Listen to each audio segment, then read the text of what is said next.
I'm City Manager John Deardoff, and welcome to Community Cafe, The Inside Dish. Today we're going to talk about a very important event occurring in our nation and right here in Reno County, and that's the U.S. Census 2010 census count.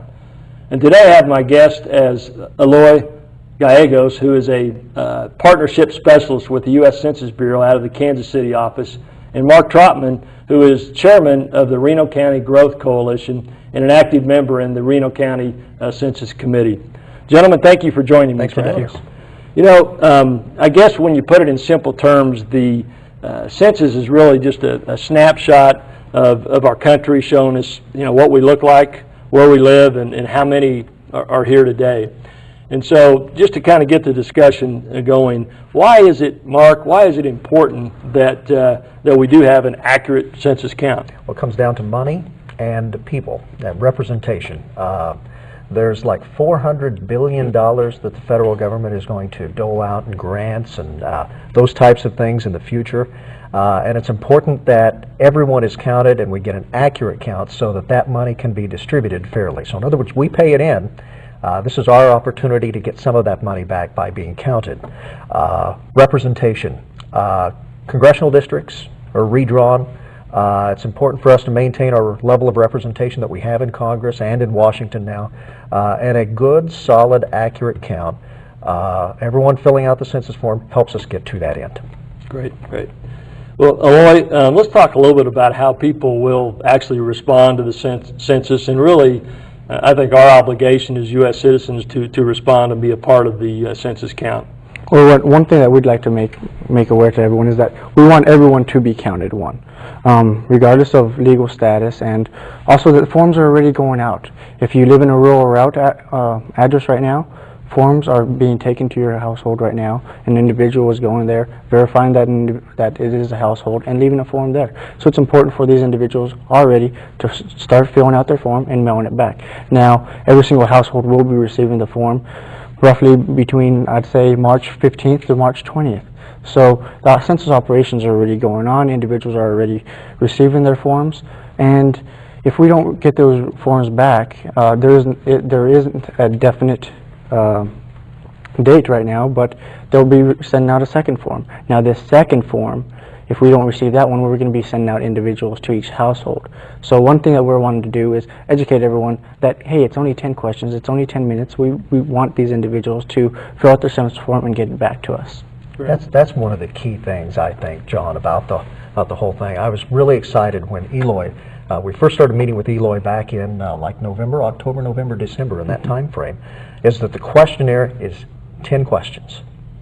Pretty simple. Yeah, you think of the census form, and I can remember seeing some of those that were, how long is this going to take? How many pages is this? This one's 10 questions, 10 minutes. That's all it's going to take.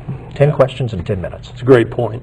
And I want to talk a little bit more about that as we go through our program today. But Mark, let's talk a little bit about the organizational efforts that have been going on in Reno County, which I've really been proud of the way our group has really kind of come together. And who are some of the local partners that have been involved in that effort? People that have been involved in that, of course, working very closely with Eloy, but locally here would be the Reno County Growth Coalition. Jessica Miller heading that up, doing a fantastic job. We've been working closely with the city of Hutchinson, Reno County. South Hutchinson has been involved. Pretty Prairie has been involved. When you basically expand it out, you're looking at within Reno County local units of government, as well as faith-based community, as well as special populations, and just a number of different groups. Healthcare as well has been very active and very represented in the local effort to spread awareness so that we can increase the redemption rate over the 72% that we had in the last census. Yeah, that's a good point. I was going to ask that later, what our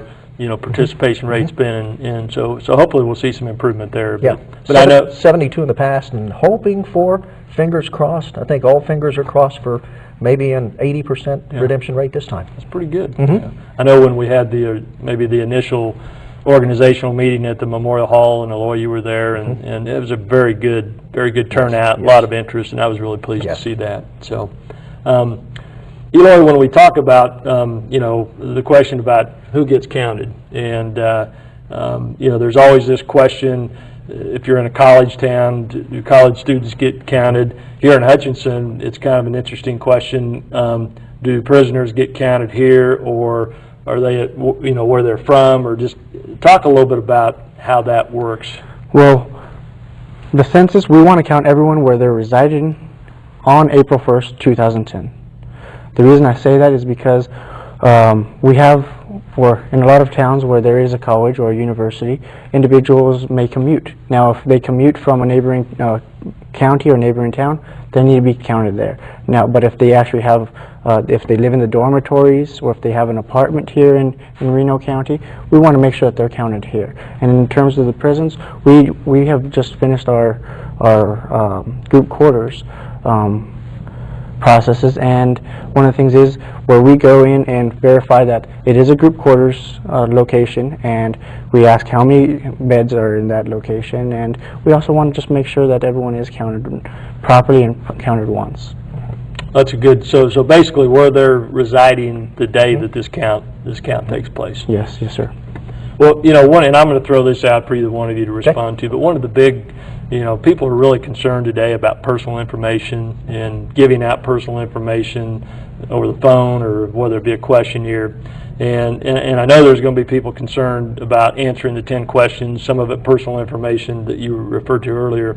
But talk a little bit about how that, how that information is used, who has access to it, and is that information really safe? Okay. Well, one of the things is on Title 13 of our U.S. Code protects our confidentiality in terms of the census. Now, because of that, we as census employees have taken an oath and are subject to $250,000 in fine and 5 years in prison, or both. And if I had, $250,000 just can't get thrown away. So it is a hefty fine, a hefty or severe. There are severe penalties, but one of the things that we're wanting to do is make sure that everyone is aware that the census is here, one, but also in 10 questions. It asks basic questions. Your name, your address, your date of birth, your age, how many people will live in the household, how you're related to the head of household, as well as whether you're an owner or a renter. Now, nowhere in that did I say Social Security or whether you're a U.S. citizen or not. So there's really no way we can actually come back and we get this this confidential, or what we call as PII, private information. So one of the things that we want to do is make sure that everyone's aware that this information is only 10 questions. It doesn't ask for Social Security or your legal status here in the United States, and we want to make sure that everyone is counted, that resides in their household on April 1st, 2010. Well, that's great, and I think that's just very important, because people, as you know, nowadays are really concerned about that kind of stuff. So I think you did a great job in really kind of eliminating that, or should eliminate the concern of citizens as they go through this process. We were talking earlier before the program even started about what do citizens do when someone comes to their door to ensure that they are a census worker, and so I guess my question might be for you is what's a census worker look like? What's a census worker look like? It looks like me and you. They look like all of us. They look like us.